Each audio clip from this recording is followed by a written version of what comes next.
j'avais un ami que je connaissais qui s'appelle Michael Buis, qui était sous-chef pour Tommy Gousset, donc restaurant Tommy & Co. Il disait voilà, le chef et tout, il cherche un pâtissier pour l'équipe et tout, donc est-ce que tu veux le rencontrer? Je l'ai rencontré, j'ai parlé un petit peu avec lui et la mentalité me plaisait, le lieu me plaisait. Au final, j'accepte le poste, donc je deviens le pâtissier là-bas. C'est le premier chef qui m'a dit sois fier de tes origines et n'aie pas peur de mettre de tes origines aussi dans ce que tu fais.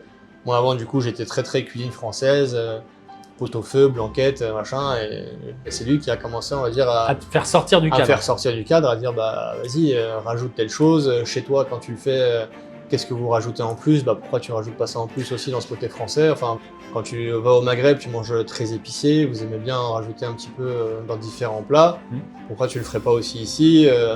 Du coup, à un moment donné, on travaillait un dessert, je me rappelle chez lui, j'avais fait un dessert rhubarbe amande et du coup poivre mondol kiri, c'est le poivre cambodgien, c'est son poivre qu'il utilise le plus, qui m'a fait découvrir, donc je me suis dit ouais, et c'est vrai qu'il a des très belles notes et tout, donc pourquoi pas rajouter ça dans un dessert. C'est vraiment par ça que j'ai commencé, on va dire, un peu à sortir du cadre, à me faire, à ouvrir mon esprit que je trouvais, on va dire, un peu fermé avant. C'était un peu, on va dire, peut-être le désavantage de travailler dans des maisons comme le Ritz ou des choses comme ça, où on est vraiment voilà, dans un cadre, c'est vraiment un cadre, c'était une cuisine française, donc il fallait que ça soit français.